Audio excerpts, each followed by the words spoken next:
Buenas noches, hermanos. El Señor les bendiga. Gracias a Dios porque nos permite nuevamente estar meditando acerca de su palabra. En este día, martes 18 de octubre de este año 2022, por la gracia de Dios, estamos todavía aquí.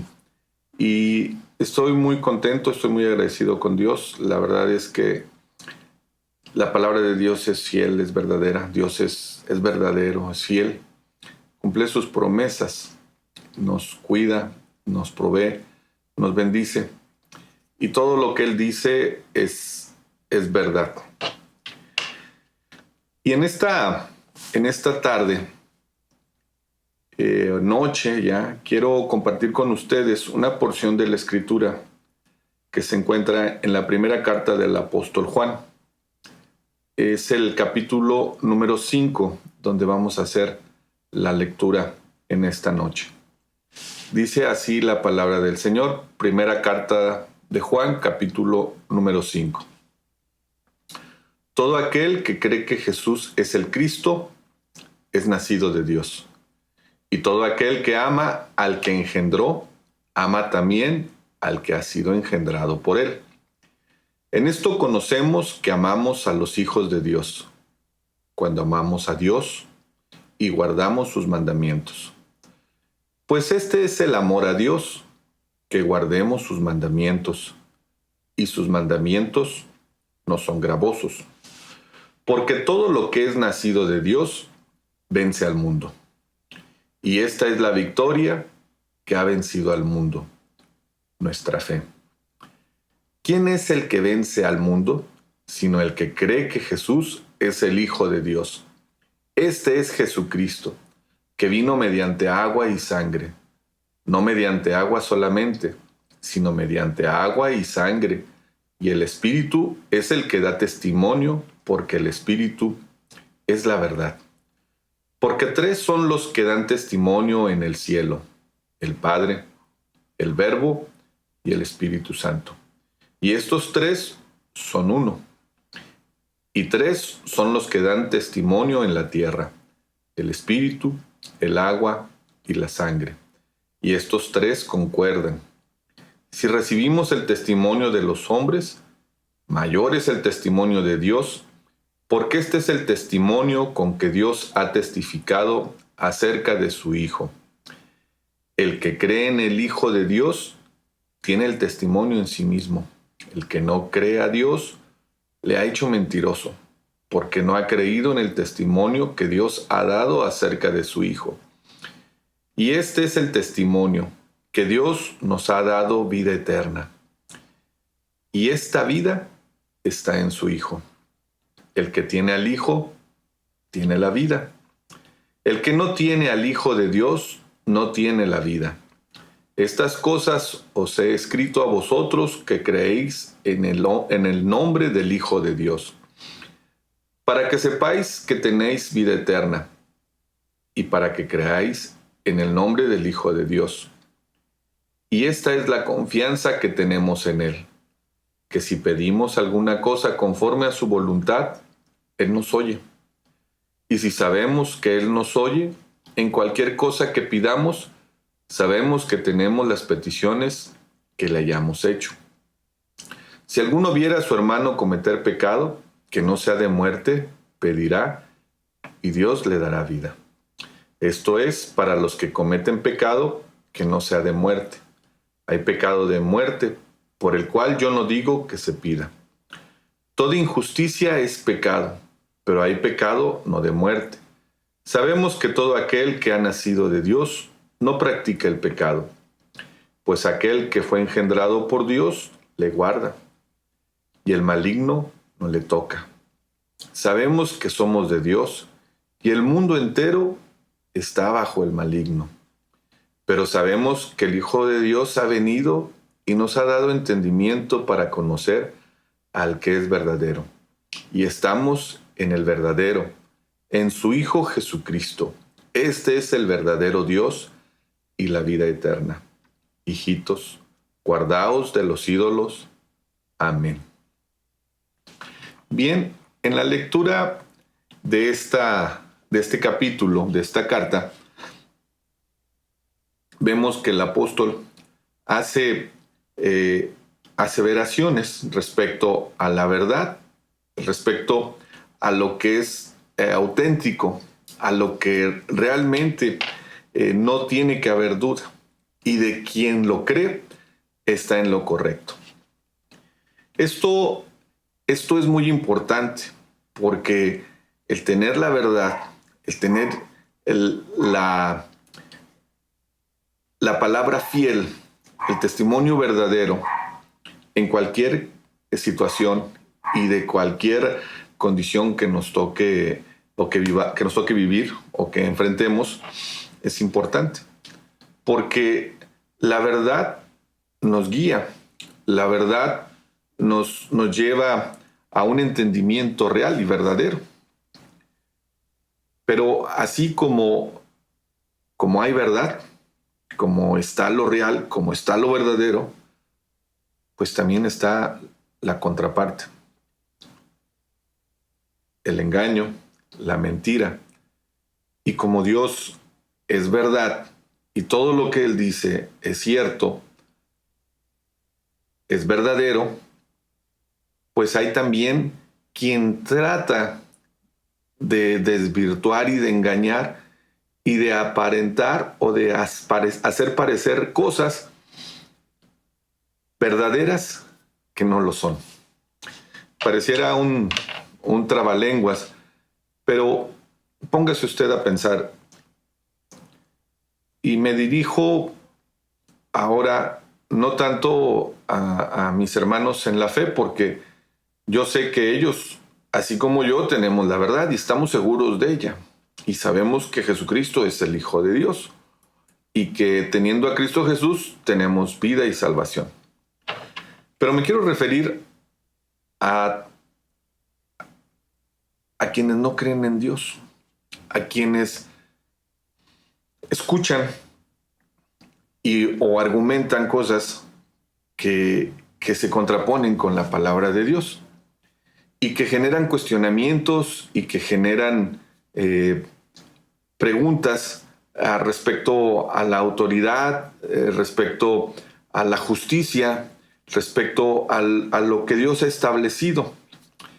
Y algunos muy estudiados, algunos muy enterados de la palabra, conocen y entienden los mandamientos de Dios, lo que Dios establece. Y si bien es cierto que no es por nuestras obras, no es por nuestro cumplimiento de los mandamientos que llegamos a ser salvos, sí lo es el cumplirlos y el obedecerlos, una muestra de nuestra credibilidad a lo que Dios nos ha dicho y a nuestra disposición y a nuestra necesidad de obedecer y de seguir lo que Dios establece. Digo todo esto porque nos dice aquí la Escritura que los mandamientos de Dios, sí, no son gravosos, y que quien los obedece pues está creyendo y está aceptando lo que Dios dice. Pero como lo mencionaba, me refiero a aquellos a quienes les llega esta información, pero cuestionan los mandamientos de Dios y les encuentran toda clase de contradicciones y de no aceptación. Hay muchos que piensan, no, o sea, cumplir los mandamientos de Dios no es posible. No, es muy difícil, no lo puedo hacer. Y es inaceptable para todas estas personas que no tienen el Espíritu de Dios pensar que se puedan someter a ellos. ¿Por qué? Porque su voluntad no está sujeta a Dios, porque su voluntad no está en Cristo Jesús. Su voluntad está en el engañador, en el que dice que los mandatos de Dios, que los mandamientos de Dios, que la voluntad de Dios, lejos de ser correcta, está equivocada. Y que cómo es posible que solamente pueda establecerse condiciones que llaman radicales el que un matrimonio sea un hombre y una mujer. Que cómo puede ser posible que el amor que pueda formar una familia solamente sea entre un hombre y una mujer. Y dice, no, el amor no tiene por qué ser cuestión de un hombre y una mujer. El amor puede ser entre un hombre y un hombre, una mujer entre una mujer y entre lo que se les ocurre. Y le llaman a eso libertad. Y le llaman a eso derecho. Y le llaman a eso de oportunidad de decidir. Y luego dicen, pues es que lo que Dios dice está mal. Hay algunos también que dicen, no, o sea, si verdaderamente Dios estuviera, si Dios estuviese preocupado por la humanidad, entonces pues no habría gente que sufre, no habría guerras, no habría injusticias, no habría necesidades. No, Dios nos tiene en esta condición, pero lo que no pueden entender es lo que nos dice aquí en el versículo 18 y 19. Sabemos que todo aquel que ha nacido de Dios no practica el pecado, pues aquel que fue engendrado por Dios le guarda y el maligno no le toca. Sabemos que somos de Dios y el mundo entero está bajo el maligno. Eso no lo entienden. Las injusticias, las maldades, todas las atrocidades que vivimos no son ocasionadas por Dios. El mundo entero está bajo el maligno. Y lo que Dios nos vino a decir, mandando a su Hijo, es que no estemos bajo el maligno, sino que aceptemos la voluntad de Dios. Pero el maligno, desde el principio, desde el comienzo de la humanidad, desde los primeros días, ha trabajado una estrategia y le ha funcionado perfectamente, que es el engaño. Mire, en el libro del Génesis, en el capítulo número 3, podemos leer de los versículos del 1 al 5. Pero la serpiente era astuta, más que todos los animales del campo que Jehová Dios había hecho, la cual dijo a la mujer, con que Dios os ha dicho, no comáis de todo árbol del huerto. Y la mujer respondió a la serpiente, del fruto de los árboles del huerto podemos comer, pero del fruto del árbol que está en medio del huerto, dijo Dios, no comeréis de él, ni le tocaréis, para que no muráis. Entonces la serpiente dijo a la mujer, no moriréis, sino que sabe Dios que el día que comáis de él, serán abiertos vuestros ojos y seréis como Dios, sabiendo el bien y el mal.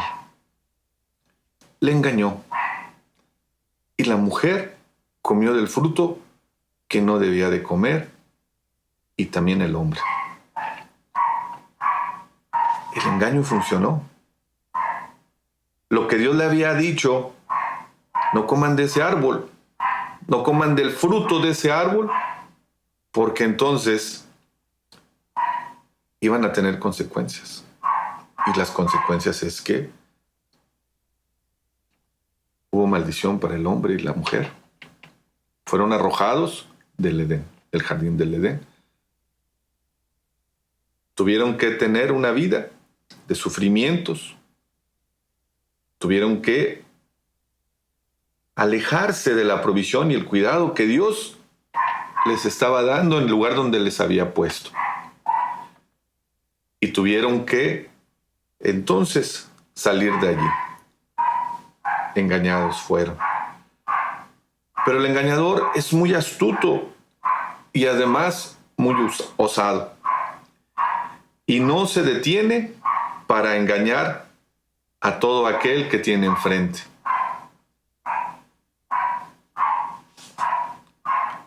Aún con las Escrituras, aún con la misma Biblia, aún con lo que ha dicho Dios, trata de presentarlo y de ponerlo de una manera en que pueda engañar al hombre. Vemos que con el caso de Adán y Eva funcionó. Fueron engañados y tuvieron que sufrir las consecuencias de esto. Ahora, en la actualidad, es lo mismo que se trabaja con todos estos conceptos y con todas estas ideas de que no, el hombre es libre de hacer lo que quiera. La superación espiritual y elevación de nuestra metafísica y de la exaltación de que tú decreta y vas a lograr lo que quieras, de que tú absorbes las energías del universo y de esa manera vas a poder encontrar plenitud y satisfacciones y tantas teorías y tantas filosofías que se presentan que no llevan más que al engaño al hombre y a no tener una plenitud total. Este engañador quiso hacerlo con el mismo Cristo Jesús. En el Evangelio de Lucas, capítulo 4, de los versículos del 9 al 12, podemos leer. Y le llevó a Jerusalén y le puso sobre el pináculo del templo y le dijo: si eres hijo de Dios, échate de aquí abajo, porque escrito está: a sus ángeles mandará acerca de ti que te guarden, y en las manos te sostendrán para que no tropieces con tu pie en piedra. Pero Jesús no era un humano como nosotros, aunque tenía cuerpo como el nuestro, pero no era igual a nosotros. Dice el versículo 12. Respondiendo Jesús le dijo: dicho está, no tentarás al Señor tu Dios. Y es que no podemos enfrentar los engaños del maligno con nuestras fuerzas y con nuestro entendimiento. Él es mucho mayor. Él es mucho más capaz. Su conocimiento sobrepasa cualquier conocimiento humano. Y no podemos enfrentarle y no podemos contender con él de igual a igual. Y el engaño más grande que está delante del hombre es que no necesita a Cristo Jesús para salvarse. Que no necesita de Dios para obtener la vida eterna y la salvación. He escuchado a algunos que dicen: ¿cómo es posible que el Dios que te dice que te castiga si no le sigues, me haya mandado a su Hijo a pagar una culpa que pudo haber evitado? Los planes de Dios, el conocimiento de Dios es incomprensible para el hombre. Pero una cosa sí es cierta y es verdadera: que la naturaleza del hombre, nuestra humanidad, está encaminada hacia el pecado. Y la necesidad de tener a Cristo Jesús como nuestro Señor y Salvador es fundamental, es indispensable para poder alcanzar la vida eterna y la salvación. Es cierto que en nuestro diario andar, en nuestro diario vivir, enfrentamos adversidades, enfrentamos pruebas, enfrentamos dificultades. Y en ninguna parte de la Escritura, de la Biblia, está dicho que nuestra vida no ha de ser así. Dice la Biblia, en el mundo tendréis aflicción. También dice que el Espíritu Santo también pide por nosotros e intercede por nosotros con gemidos indecibles delante de Dios. Tenemos palabras maravillosas donde dice nuestro Dios que no nos va a dejar, no nos va a desamparar, que Él va a estar siempre a nuestro lado, que Él va a luchar nuestras batallas con nosotros, que no nos va a abandonar, que aunque andemos en valle de muerte, no debemos tener mal alguno porque Él estará con nosotros. Que aunque haya 1000 y 10,000 a nuestra diestra acechándonos, Él nos va a librar de todos esos males. Él no nos dice que no vamos a tener pruebas y dificultades. Él nos dice que Él va a estar allí para sostenernos y para ayudarnos. Y no podemos dejar de creer que lo que nos dice es verdad. Y no podemos dejar de pensar que no le necesitamos, que no necesitamos a Cristo Jesús para alcanzar la salvación y la vida eterna. Porque la verdad es esta. Dice el versículo 13. Estas cosas os he escrito a vosotros que creéis en el nombre del Hijo de Dios, para que sepáis que tenéis vida eterna y para que creáis en el nombre del Hijo de Dios. Y esta es la confianza que tenemos en Él, que si pedimos alguna cosa conforme a su voluntad, Él nos oye. Y sabemos que Él nos oye en cualquier cosa que pidamos. Sabemos que tenemos las peticiones que le hayamos hecho. Lo que nosotros pidamos, lo que nosotros confiemos en Dios, lo que nosotros esperemos en Dios, es real, es verdadero. Y la vida eterna y la salvación no depende de nuestras obras. Y sí existe un lugar de castigo que se llama infierno. Y sí existe un lugar de gloria que se llama cielo. Y allí, en ese lugar, solamente se puede llegar por medio de Cristo Jesús. Y ese es el lugar en el cual vamos a terminar por siempre después de dejar este lugar, esta tierra. La decisión es de cada uno. Quiera Dios que tú puedas decidir a creer en lo que Dios dice, en seguir a Cristo Jesús, en tener la vida. Que dejes a un lado la mentira del engañador, del maligno, y veas tu necesidad de seguir a Cristo Jesús. Que el Señor te bendiga.